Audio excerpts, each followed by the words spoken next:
My partner told me when we first got together that he has cancer, and if his operation doesn't go well, it could be terminal. He said his treatments have also made him infertile, so imagine our shock and joy when we found out I was expecting at the start of 2024. We now have a beautiful 5-month-old daughter, who is perfectly healthy and thriving, and he is in remission. My pregnancy was difficult and lonely because of all the intense treatments he went through while waiting for his operation. I did a lot on my own, knowing he desperately needed this to have the best chance possible of shrinking his tumor before having it removed so we can have a long happy life together as a family. He is currently living with his mom while he is in recovery, so that it takes the pressure off me caring for both him and our baby until he is well enough to move into our new home with us. He still comes to our house, and we go to his mom's all the time, so our baby isn't missing him, and on Wednesdays, he has his daddy-daughter days, where it is just the two of them to make sure they are bonding well, and he has the practice, until he is well enough to care for her at home full-time, and give me a little break too. Last week, we had an attempted break-in at the house. I asked him to come over and stay here while I'm waiting for the locks to be changed, because I'm scared, but he wouldn't. I was talking to his mom too, who slipped up telling me he wasn't home. Long story short, this is Reddit. I'm sure you can see where this is going. We argued for over 24 hours before my suspicions became too much, and I went to Facebook. It took me less than an hour to find the first 2 women. During my pregnancy, I was suspicious of a lot of things, and put it all down to my hormones, as he would continuously tell me that I am paranoid and hurting him when I ask. One thing my paranoia just wouldn't let up about was his cancer and his treatments. I asked his mom about it, who told me he doesn't have cancer, but he is having treatments. He has an autoimmune disease, which he receives transfusions for. Very serious, but nowhere near terminal, and no operations required. She also informed me he was in rehab, not hospital. He was addicted to cocaine, and was trying to recover for me and our baby. I never mentioned to him that I knew. I assumed it was the embarrassment of wanting to get clean, without me knowing, so he could be a good partner and dad. I was so proud of him for getting that help that I never spoke about it. With his autoimmune disease, his mom explained how brutal it has been for him, and that he did have chemo a few years back, so maybe that's why. His confused pregnancy brain is a real thing, or maybe I'm just too blindly in love, because I accepted this and never questioned it again. After discovering the first 2 women, I sent my partner a message telling him to let his girlfriend know I'm asking after her and not to bother coming home anymore. I've had the locks changed from the break-in so he can't get in. He panicked and started begging me to answer the phone and let him come see me so he could explain everything. I started to see everything through clear eyes for the first time, and realized how long he had been gaslighting me for, and told him no. Realizing he couldn't get through to me, and now aware I was trying to contact his girlfriend, he panicked and went to her instead. During that time, I found a photo she had shared of the 2 of them and shared it to my profile with the caption, "Can someone please ask this woman to contact me?" She instantly blocked me, but her sister got in touch with me instead. Apparently the family have never trusted him and knew something was wrong. This affair is serious enough to have met the family. She says he has told her not to speak to me as I'm a deranged stalker he slept with once years ago, and have been hunting him down trying to convince people my baby is his. I sent her a photo, the birth certificate, and us in hospital together to show her sister before he can lie to her anymore. During this, I am also messaging another woman who is furious at what he has done and is helping me with all the information she is aware of. She tells me he broke her heart by cheating on her without even knowing he was cheating on me too. So far I have the current timeline. Chemo in March. A 19-year-old. Rehab in April-July. A woman of an appropriate age this time, but also cheating on her. August now, his 20-year-old girlfriend. I then find out his emergency cancer medication that he had to leave for in the middle of labor was actually the fact my 2 failed epidurals, screaming in agony begging the doctors to help, because I thought I was dying while the emergency team rushed in to place extra monitors on our baby in distress was actually just a huge turn on for him, so he needed to go sleep with a 20-year-old before making it back, just in time to kiss me before I went into emergency surgery. This was Sunday, it is now Saturday the following week.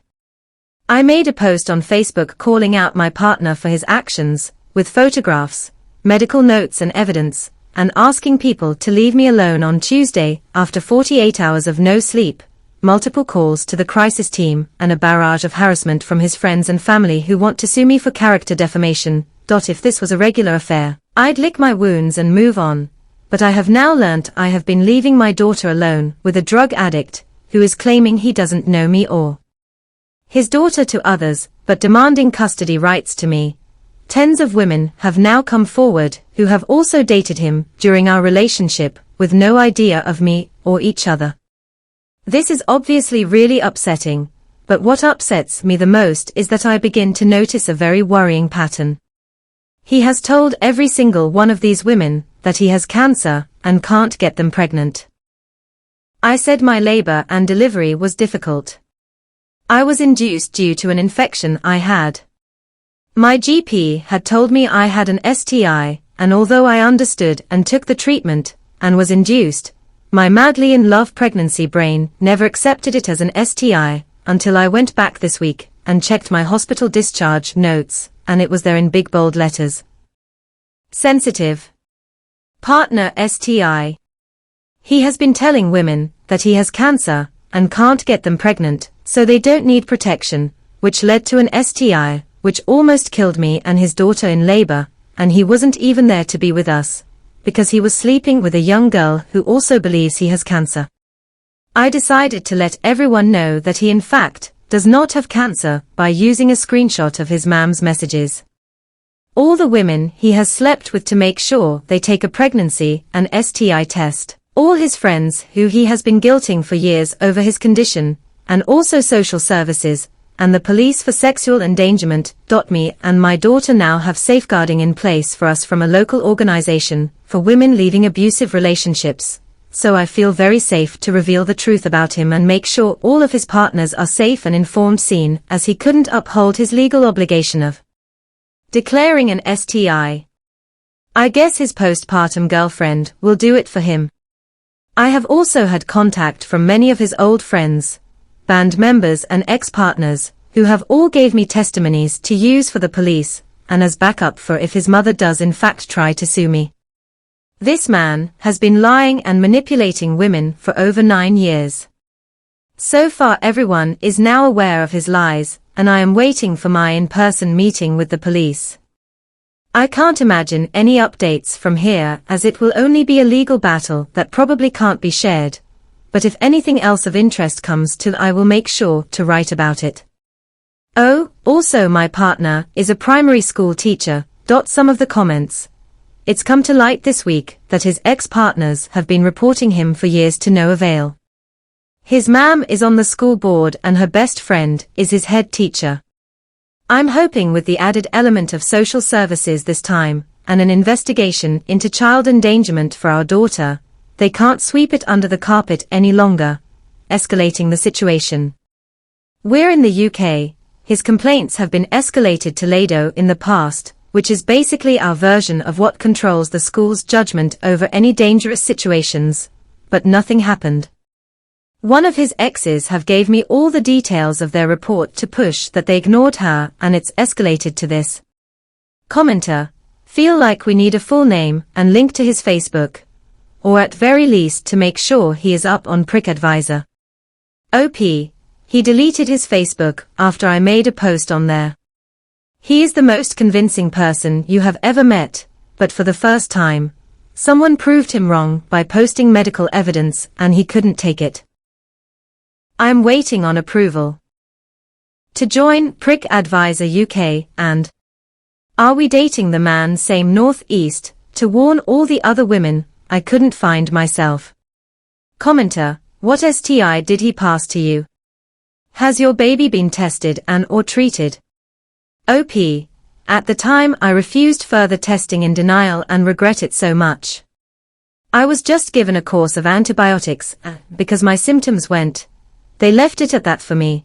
All I know is from the STI being untreated for so long I ended up with strep group B too, which is why I needed to be induced, so I was on an antibiotic drip when my waters were broken so my baby would be safe. She's perfectly healthy and faced no issues luckily. I think LVE been lucky and whatever is was must not have turned to an STD, because my medical documents only say partner STI. We also haven't slept together for a very long time now after my surgery, so I know I'm at least safe now. Commenter. How does he manage his time? Like, is his superpower time management? A full-time job which requires extra hour work, a baby, a GF, a mother, many lovers. OP. He would disappear from time to time and switch his phone off a lot. Not living together was a huge help for him. He would tell me he needed set days and time etc., as he can only work in routines for his recovery. Obviously I can look back now and see that really, he just needed to know which girl was where and when.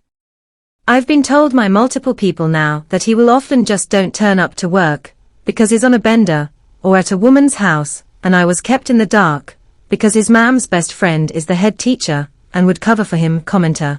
He's a serial adulterer. He spreads STIs. He lies about having cancer. He is a primary school teacher, and he's in a band. OP. Was in a band.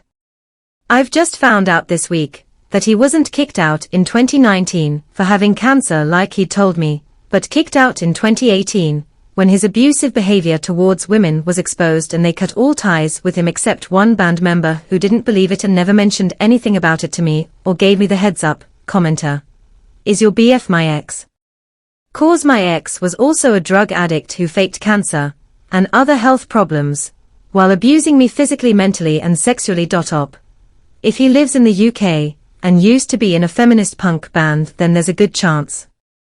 I'm so sorry for your experience and hope you've healed. X update. I've spoken to the police this morning. There is nothing they can do unless they find the drugs on his person in the school, so nothing is stopping him snorting a line before he starts work as long as he takes nothing else with him. They've implied the loophole is that they catch him behind the wheel, and if some reported him driving on drugs, they could catch him that way. They said they can confirm that multiple reports and investigations have begun before even my report, so they are unable to share much information with me. Even thought he case involves me, but they told me it is imperative I apply for Clare's Law and have helped me with the application. It can take up to 10 days for my in-person meeting to provide my documents, and then it can take several weeks for the information to be shared with me. Knowing what I do already, I feel sick that they have told me how important it is for me to make this application. I can't believe in a few weeks, he's going to disgust me even further when I receive his police records. My only silver lining is that once I have the police reports, on top of my medical reports, he doesn't stand a chance in family court, and me and my girl will be free to restart our lives together. Also, another little note, I've been looking for family court advice in a MAMS support group, and have been informed that luckily she's only 5 months old and any name changes can be made before 6 months, with only one parent's consent, and the witnesses don't need to be his choice, so I will be removing his surname and his grand's name from her middle name, for her to take my surname, and not have any more ties to his family. I just wanted to put an apology in here, as well as a lot of people have commented on my poor writing. I am a new ma'am, who was lacking sleep even before any of this came to light. Everything LVE wrote has basically been just a big vent from me. I know I'm no novelist, but I still apologize if it's been difficult to read. Commenter. You should also look into the Offences Against the Person Act 1861. If he knew he had an STI and spread it to you and others by telling you all not to use any kind of protection, that may be illegal. Op. My health visitor made the exact same point. She said would look into it for me and make the report on my behalf, as she has a legal obligation to report everything I said anyway. My worry is when speaking to the police today, They said without physical evidence they can't really do much, and even if multiple women come forward with the exact same claim, it's still hearsay and can't be pursued. I've checked all my past messages and can't find anything in writing from him that can be used. Commenter: I'd get a lawyer fast. I think there's a law against sharing private messages now. But I think you should be fine, since the other women are consenting to their messages being used as evidence. That might be a loophole. Also, there are a Facebook group of women who post guys and their crime so people know not to date these individuals. And since it's a closed group, that they are careful who they let in there. He won't be able to get in cause they are really good at sniffing out a nosy dude and kicking them. So you might want to add that in there so others don't fall for his tricks. Also, I have to thank you cause I never realized how much someone saying ma'am instead of mom would annoy me. Now I can mark it down on my list of things I overreact to. I'm glad I caught it in text format before I met someone in real life who did this and just was perpetually annoyed with them without knowing why I was annoyed. LOL.op. Thank you for your concern and advice. I've shown my support worker what I've shared and she said everything is above board. He's also already been named and shamed in a couple of groups by someone he was speaking to on a dating app after finding out about me. I have only shown my own information. I would never expose another woman, and no one has been named but me and my partner. In all honesty, the post was more to prove that we had been in a relationship and had a child more than anything, as he was getting his friends and family to harass me saying he didn't know me and gaslit me so much, I started to doubt the past year and a half myself. I only said what he had done to me and just mentioned that I was aware now that he had affairs.